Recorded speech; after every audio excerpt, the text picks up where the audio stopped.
como eu falei a vocês, nós chegamos à sexta semana, a sexta carta, enviada por Jesus às igrejas do Apocalipse, que são 7. Mas essa carta, ela é muito importante e muito particular em relação às outras. Veja, como eu disse, a totalidade de cartas enviadas são 7. E Filadélfia, juntamente com Esmirna, são as únicas 2 cartas que são elogiadas, igrejas, melhor dizendo, que são elogiadas pelo Senhor Jesus.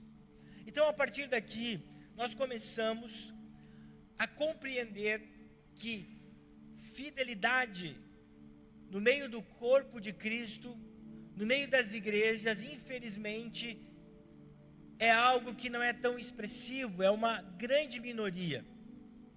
E nós vamos ver no decorrer da palavra do Senhor, que é muito escasso encontrar os fiéis da terra. Tanto é que Davi, em um dos seus salmos, no Salmo 101, Davi vai dizer o seguinte: irei à procura dos fiéis, para que confiam comigo. Só terão permissão de me servir os que andam no caminho certo. Não permitirei que enganadores habitem em minha casa, nem que mentirosos permaneçam em minha presença. Eu vejo esse trecho do Salmo de Davi, do Salmo 101, uma indicação que a infidelidade às vezes é um fator minoritário. Nem todos são fiéis a Deus. Eu quero daí, quando eu pego um texto bíblico, eu penso nele. Como que um Deus onipresente, como que um Deus onisciente, onipresente significa que Ele está em todos os lugares, e onisciente significa que Ele vê os nossos pensamentos. Como que um Deus com tamanho poder precisa procurar algo?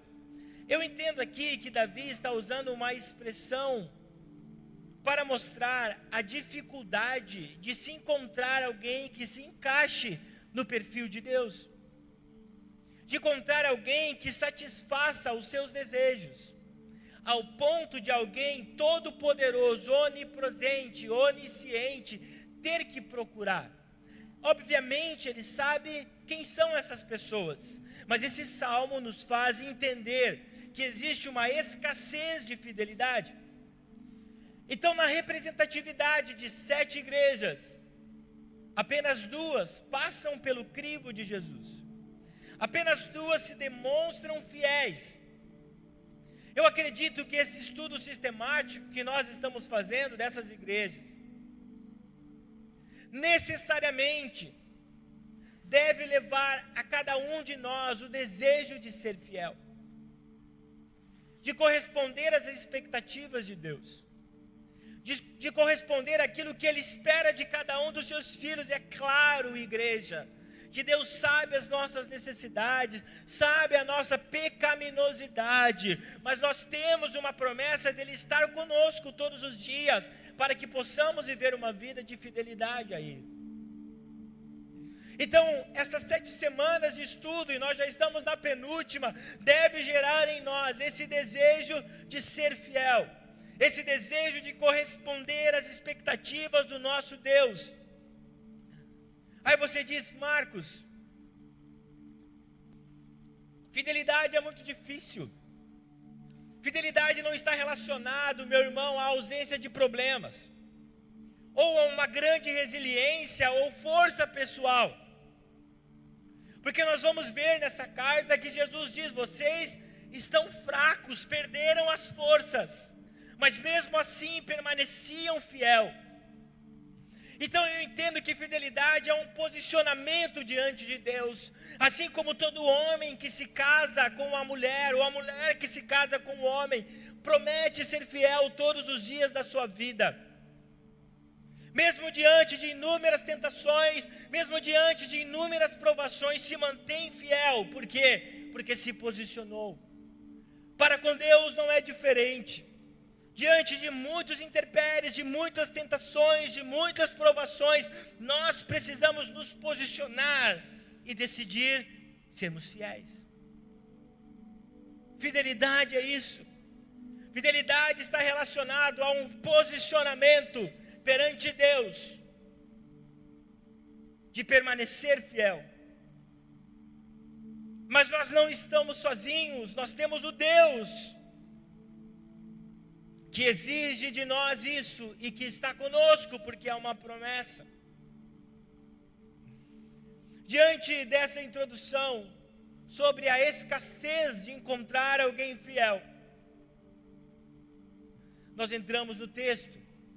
O versículo 7, nós veremos que mais uma vez, Jesus, ele faz uma apresentação sobre ele.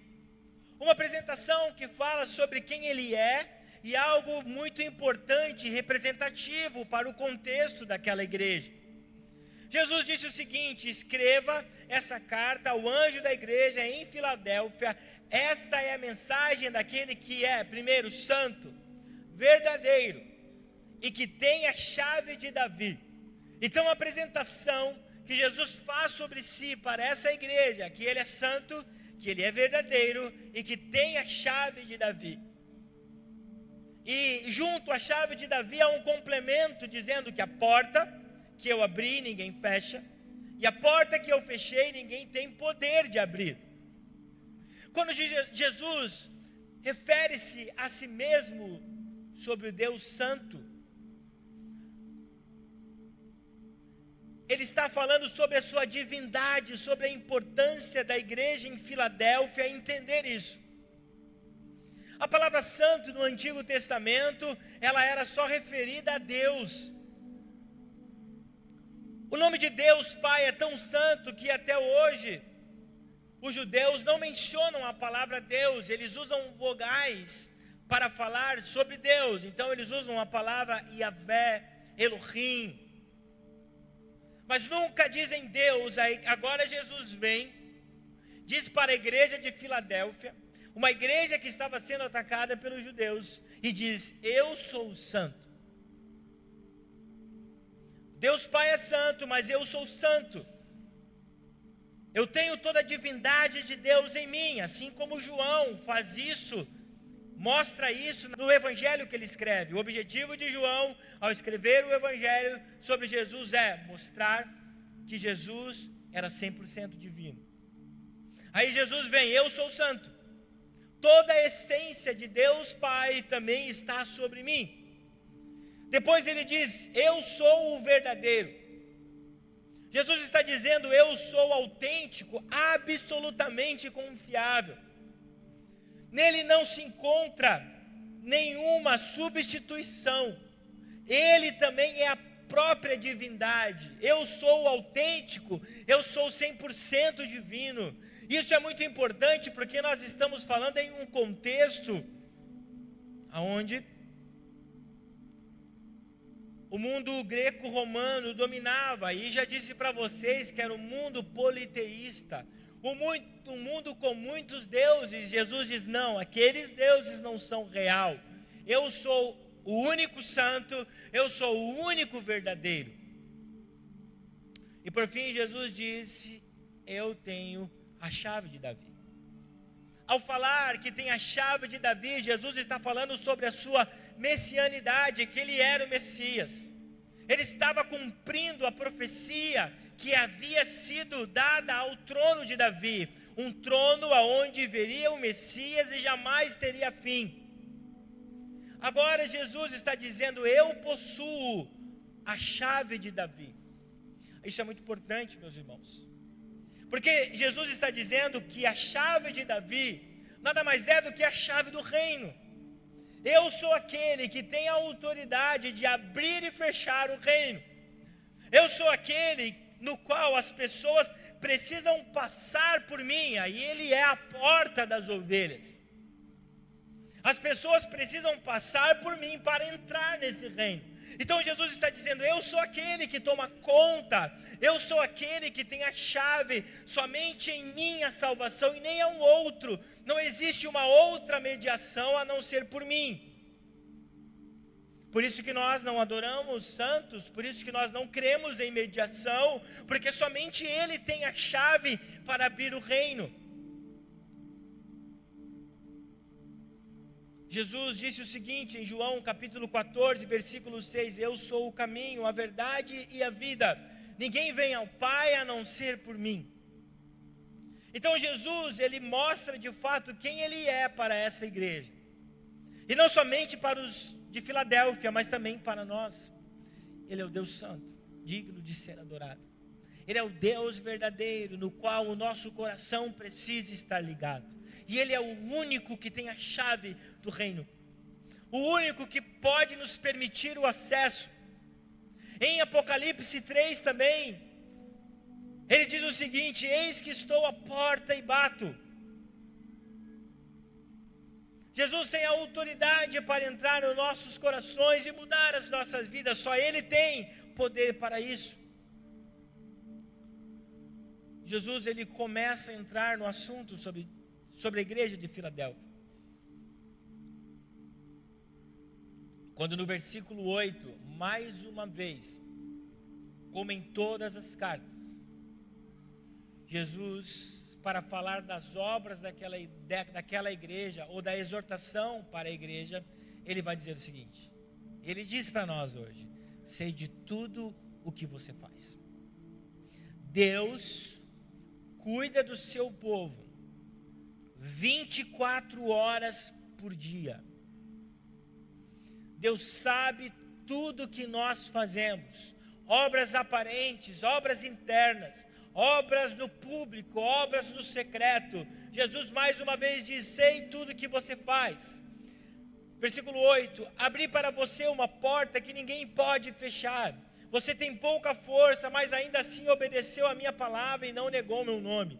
Veja, obrigarei aqueles que pertencem à sinagoga de Satanás, os mentirosos que se dizem judeus, mas não são, a virem, prostrarem-se a seus pés e reconhecerem que amo você. Porque obedeceu a minha ordem de perseverar. Eu o protegerei do grande tempo de provação que virá sobre todo mundo para pôr à prova os habitantes da terra. Venho em breve. Apegue-se ao que tem, para que ninguém possa tomar a sua coroa. Filadélfia significa Filadelfos, amor fraterno. Esse nome foi dado a essa cidade por causa de dois irmãos que eram imperadores, que se amavam. Então, quando nós falamos sobre Filadélfia, nós estamos falando sobre o amor entre dois irmãos, o amor fraterno. E o Senhor dizia que conhecia a igreja, tudo o que eles estavam fazendo, mas para essa igreja algo positivo. A primeira coisa que Jesus diz é: abrir uma porta que ninguém pode fechar. Essa porta, eu acredito que a melhor interpretação, ou mais próxima, refere-se a Jesus mesmo. Quando em João 10, versículos 7 e 9, Jesus vai dizer: eu sou a porta. Eu sou a porta das ovelhas. Eu sou o lugar por onde todos têm que passar. E Jesus abriu essa porta, igreja, para a salvação, para que todos possam passar para o caminho. Mas lembre-se que essa porta que é Jesus tem uma característica e tem um tamanho. E esse tamanho é estreito. Porque o caminho é estreito. Eu sempre costumo dizer que o caminho é estreito para nos deixar do tamanho da porta. Porque se o caminho fosse largo, nós entraríamos para a porta largos. Então o caminho vai burilando, vai tratando, vai moldando nós. São os processos de Deus para a nossa vida. Aí nós entramos nesse caminho, somos limados desse caminho, somos purificados desse caminho, aí passamos pela porta, chamada a porta das ovelhas. Como eu já disse, Ele mesmo é o mediador para o Pai. Mas eu acredito também, olhando para esse lado, e eu posso levar para esse lado porque eu estou interpretando o texto correto,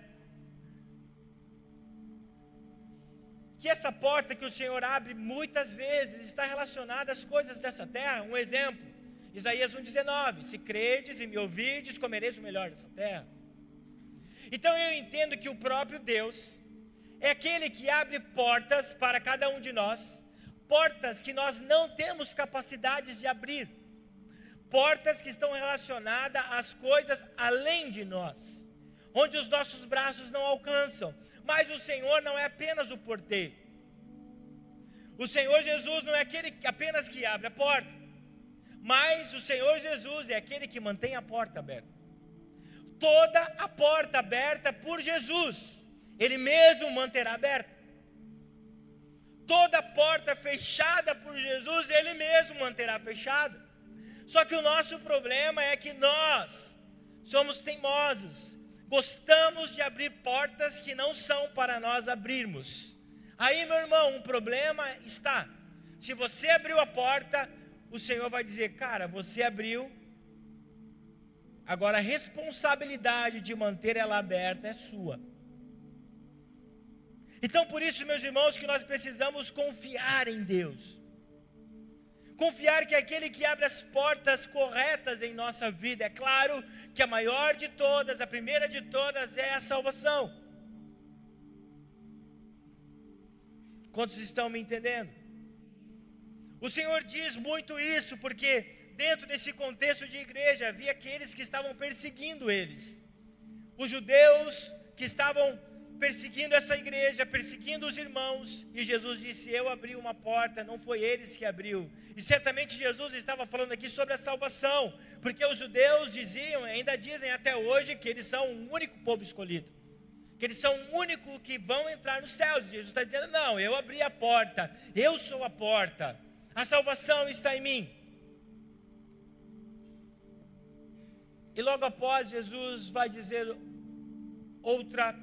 outro ponto positivo: você tem pouca força, mas ainda assim obedeceu a minha palavra e não negou o meu nome. Eu acho que essa é a característica mais forte da igreja em Filadélfia. E essa precisa ser a característica de todas as igrejas. Porque não eram só os filadelfos que viviam em tempos difíceis, em tempos hostis.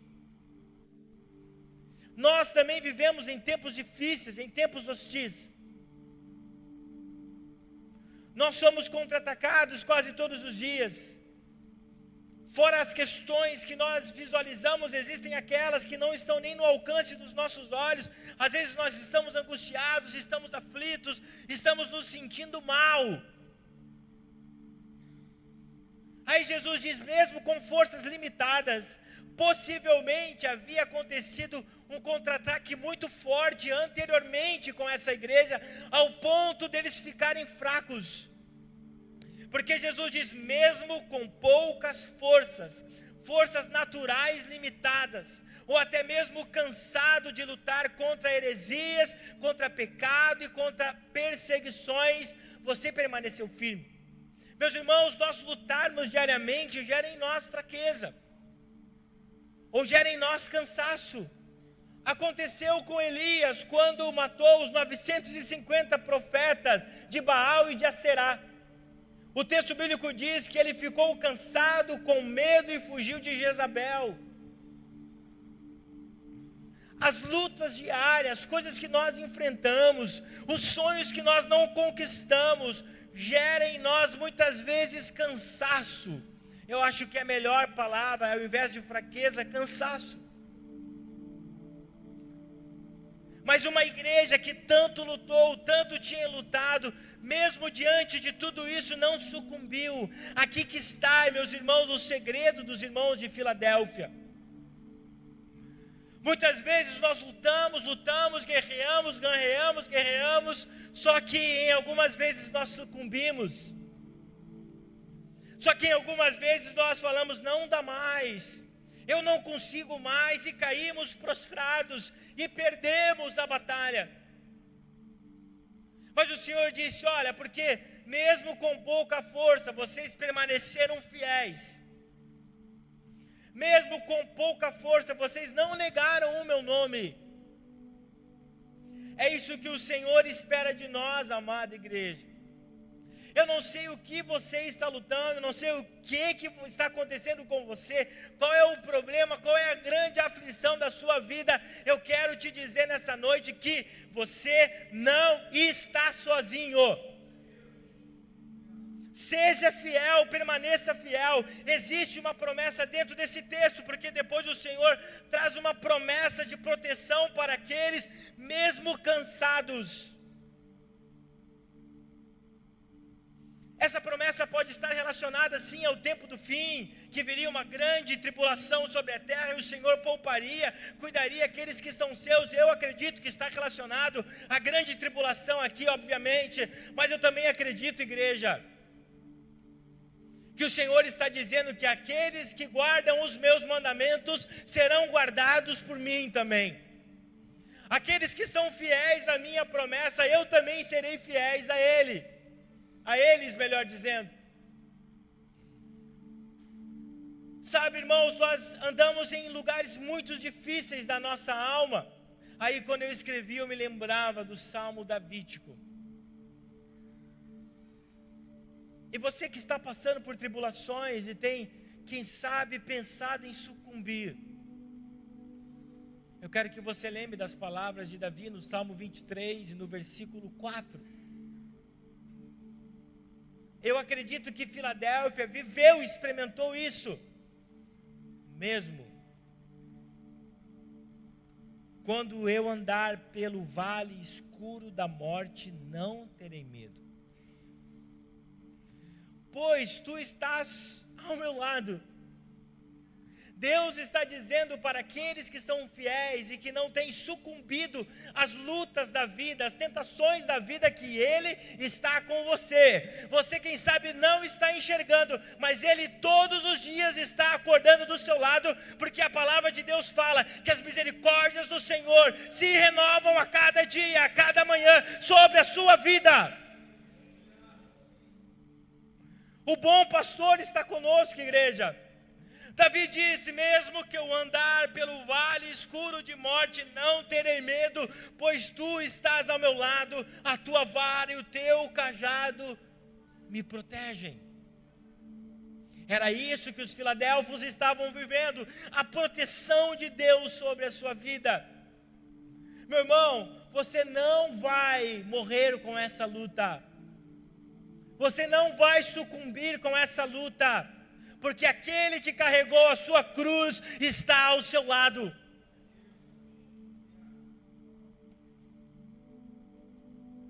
E Jesus disse a esses irmãos que estavam com poucas forças: apeguem-se ao que você tem. Isso foi uma palavra para outra igreja também. Apeguem-se ao que você tem. E você vai dizer: pastor, o que nós temos de tão importante? Eu olho para minha mão, não tenho os recursos, eu quero coisas e não tenho, tenho promessas e não tenho elas na minha mão. Meu irmão, você nunca vai ter, se você não entender que o mais precioso que você tem é Jesus. Enquanto você não entender isso, você vai viver coisas líquidas na sua vida. Você pode até pegar, mas vai escorrer sobre as suas mãos, ou das suas mãos.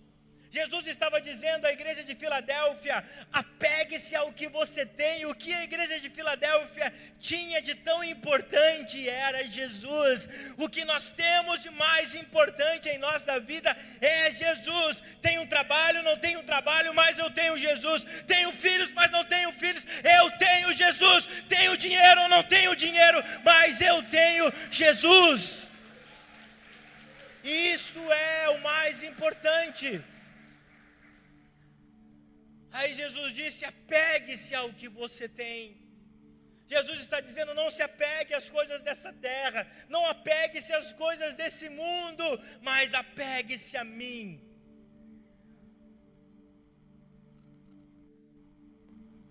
Essa igreja recebeu elogios por causa da sua fidelidade diante das perseguições, que quase roubaram as suas forças, mas permaneceu fiel, porque cria que o Deus fiel a sustentaria. Versículo 12 e 13 diz o seguinte: o vitorioso se tornará a coluna do templo de meu Deus, de onde jamais sairá. Escreverei nele o nome de meu Deus, e ele será cidadão da cidade de meu Deus, a nova Jerusalém que desce do céu da parte de meu Deus. E também escreverei nele o meu nome. Quem tem ouvidos para ouvir, ouça o que o Espírito diz às igrejas. Eu sei, irmãos, que permanecer fiel diante de tantas tentações, tantas lutas, é difícil, e às vezes nós sucumbimos, nós caímos. Mas cabe a nós o direito do arrependimento e do perdão. O Senhor perdoa todos aqueles que confessam os seus pecados. O Senhor Jesus perdoou o ladrão que estava do seu lado na cruz. Mesmo diante de uma vida inteira de pecados, maldades, na hora da sua morte, Jesus disse: hoje mesmo você estará comigo no paraíso. Não temos dúvidas que o Senhor Jesus é bondoso para perdoar o pecador. E às vezes nós caímos sim. Tanto é que o Senhor Jesus repreende, por exemplo, a igreja em Éfeso: volte atrás aonde você caiu e se arrependa. O arrependimento é para todos. Mas é necessário que nos arrependamos, é necessário que estejamos com Jesus. E para esses que estão fiéis, existem promessas. Eu acredito que o Senhor sabe das suas dificuldades. O escritor aos Hebreus diz: em tudo ele foi tentado. Em tudo Jesus foi tentado como nós. É obviamente que ele não pecou. Mas o Senhor sabe das suas dores, das suas dificuldades.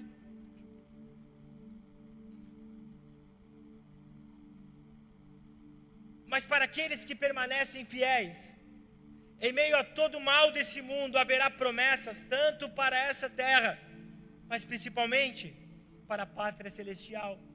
Então Jesus diz aos irmãos de Filadélfia: o cristão fiel será uma coluna. Certamente ele está falando sobre elementos humanos, homens e mulheres, no qual as igrejas se apoiam. As pessoas se apoiam, um pastor, um presbítero, um líder, um irmão mais velho, no qual será uma coluna da igreja, no qual as pessoas verão: esse sim eu preciso seguir. Aqueles homens, como o apóstolo Paulo disse: sede meus imitadores como eu sou de Cristo. Eu acredito, meu irmão, que independente do que você fez, do que você faz, mas a partir de hoje o Senhor pode levantar você como uma coluna, um referencial para que todos ou muitos possam se apoiar em você e dizer: esse cara é parecido com Jesus. Esses que são fiéis serão colocados como coluna.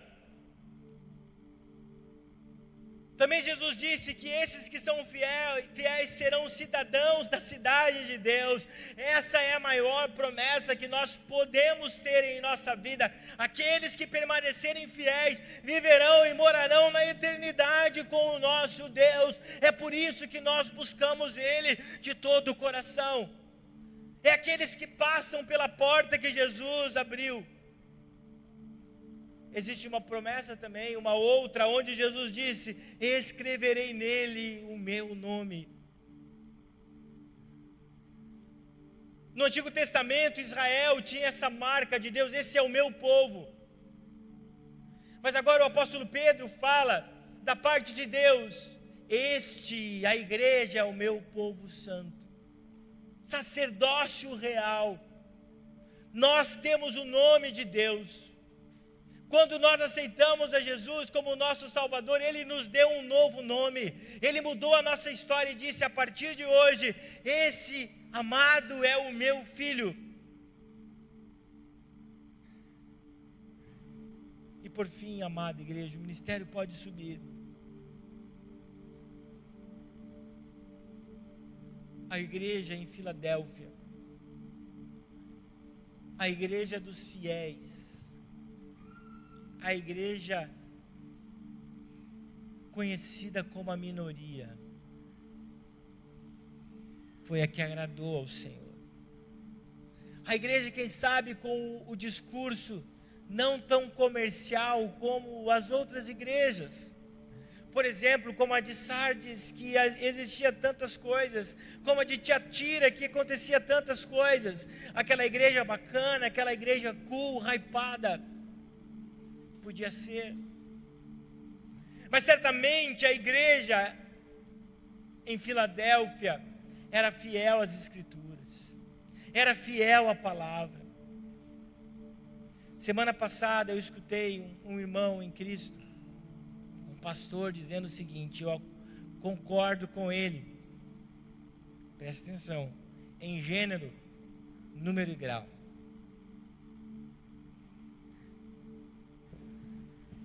Quem gosta de igreja cheia é pastor.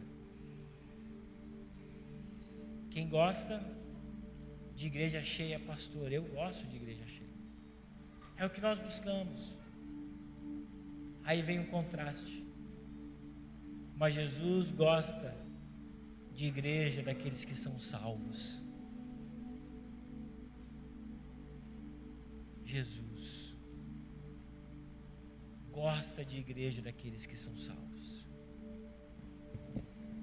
A pregação, ela não pode ser comercial. Eu acredito que Filadélfia não pregava comercialmente. Filadélfia confrontava os pecados. Por isso que Filadélfia era fiel. Esse estudo que nós estamos fazendo, irmãos, deve gerar em nós o desejo de fidelidade. Não são as minhas palavras que vão gerar, é o Espírito Santo de Deus que vai gerar isso no seu coração. Quem sabe você chegou aqui com forças escassas, de tanto lutar, e dizendo, eu não vou conseguir mais, eu não aguento mais. Jesus diz para nós nessa noite, aguenta mais um pouco, aguenta mais um pouco. Não esqueça que eu estou do seu lado. Permaneça fiel. Seja fiel. Nós precisamos ser como os de Filadélfia, igreja, que venceram as provações, que venceram as lutas e foram elogiadas por Jesus. Elogiados por Jesus. Vamos nos colocar em pé. Vamos adorar ao Senhor e orarmos a Ele.